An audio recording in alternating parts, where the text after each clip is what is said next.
जिसके जरिए यहाँ के प्रधानमंत्री का चुनाव हुआ है, उसी वोटर लिस्ट से उनका चुनाव हुआ। अब आप कब बता रहे हैं कि वो वोटर लिस्ट फर्जी है? वोटर आईडी कौन बनाता है? वोटर लिस्ट बनाने की जिम्मेवारी चुनाव आयोग की है, जो एक संवैधानिक संस्था है। वो हमारे आपके या किसी दल के अधीन नहीं है। बिहार में मोदी जी की और नीतीश जी की ही सरकार है, तो आपने ये कैसे अलाउ किया कि बांग्लादेश से लोग आकर यहाँ रह रहे हैं? आपका प्रशासन क्या कर रहा है? नमस्कार दोस्तों, मैं अमित कुमार सिंह और आप देख रहे हैं परसुमित लाइव न्यूज। जन स्वराज के सूत्रधार प्रशांत किशोर अपनी बिहार बदलाव यात्रा के तहत लगातार अलग अलग जिलों और प्रखंडों में लोगों से संवाद कर रहे हैं। उन्होंने पत्रकारों के सवालों पर जवाब देते हुए चुनाव आयोग पर हमला बोला। कहा कि चुनाव आयोग का यह अभियान भाजपा का षड्यंत्र है।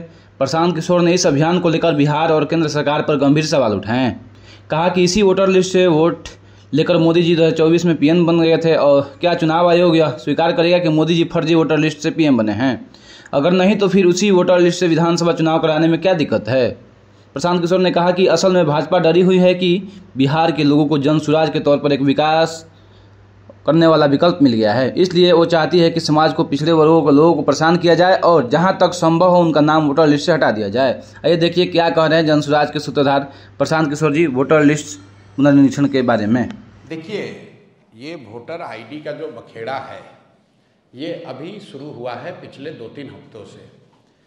एक बात समझने की है, वोटर आईडी कौन बनाता है? वोटर लिस्ट बनाने की जिम्मेवारी चुनाव आयोग की है, जो एक संवैधानिक संस्था है। वो हमारे आपके या किसी दल के अधीन नहीं है। हर साल उनका काम है कि जब भी चुनाव हो तो एक संशोधित वोटर लिस्ट बने, उसकी शुद्धता, उसकी स्वच्छता बनाए रखना चुनाव आयोग का काम है। अभी 1.5 वर्ष पहले बिहार में चुनाव हुआ, पूरे देश में चुनाव हुआ। उसी वोटर लिस्ट से देश की पार्लियामेंट का, जो सबसे बड़ा सदन है इस देश का, लोकतंत्र का सबसे बड़ा मंदिर है, जिसके जरिए यहाँ के प्रधानमंत्री का चुनाव हुआ है, उसी वोटर लिस्ट से उनका चुनाव हुआ। अब आप कब बता रहे हैं कि वो वोटर लिस्ट फर्जी है? तो क्या चुनाव आयोग ये स्वीकार करने को तैयार है कि जो पार्लियामेंट का चुनाव हुआ, जिसमें मोदी जी प्रधानमंत्री बने, वो वोटर लिस्ट सही नहीं था? क्या वो फर्जी लोगों के वोट से बने? और अगर लोकसभा चुनाव के बाद से फर्जी लोग आ गए, जैसा कि बताया जा रहा है सूत्रों के हवाले से कि नेपाली और बांग्लादेश के बहुत सारे लोग बिहार में वोटर लिस्ट में अपना नाम घुसा लिए हैं या बिहार में आके रह रहे हैं, तो इसका दोष, इसका जवाब भी एनडीए की सरकार को ही देना होगा। क्योंकि लोकसभा चुनाव के बाद बिहार में मोदी जी की और नीतीश जी की ही सरकार है, तो आपने ये कैसे अलाउ किया कि बांग्लादेश से लोग आकर यहाँ रह रहे हैं? आपका प्रशासन क्या कर रहा है? आप अगर नेपाल से लोग आकर बिहार में वोटर लिस्ट में नाम जोड़ रहे हैं, तो बिहार सरकार की पुलिस और प्रशासन क्या कर रहा है? तो भैया, किसी भी तरीके से वो आर्ग्यूमेंट देंगे, ये यही साबित होगा कि गलती उनकी है।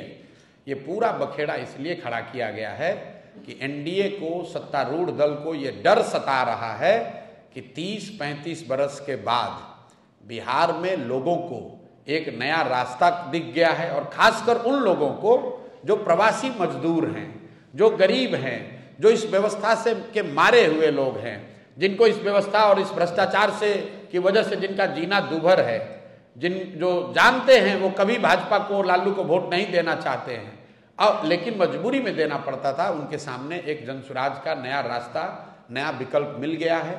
तो अब भाजपा वाले, एनडीए वाले कोशिश कर रहे हैं कि इस तरह के युवा, इस तरह के प्रवासी मजदूर या समाज के वो वर्ग जो भाजपा एनडीए के खिलाफ वोट देने वाले हैं, उनको वोटर लिस्ट के शुद्धता के नाम पर उनको परेशान किया जाए और जहां तक हो सके उसका नाम काटा जाए।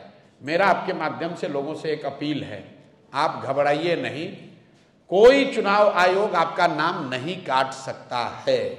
सुप्रीम कोर्ट का जजमेंट है, चुनाव आयोग को नागरिकता जांचने और तय करने का कोई अधिकार नहीं है। आप लोग भी ये समाज को जगाइए, बताइए, चुनाव आयोग को नागरिकता तय करने का अधिकार ही नहीं है। वो सिर्फ ये कह सकते हैं कि आप वो डॉक्यूमेंट लाइए जिससे कि वोटर लिस्ट में आपका नाम ऐड किया जा सके।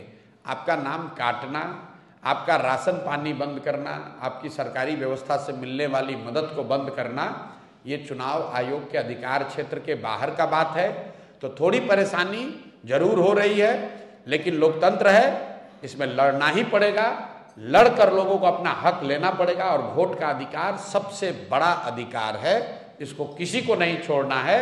आपके पास अगर कागज नहीं है, लोग आपका नाम काट रहे हैं, आप किसी भी राजनीतिक दल से आपका सरोकार है, जनसुराज अच्छा लगता है तो जनसुराज के पास आइए, दूसरा कोई दल अच्छा लगता है उसके पास जाइए, लेकिन अपना वोट जरूर दीजिए और देने के लिए जरूरी है कि आप अपना नाम वोटर लिस्ट में अंकित कराइए।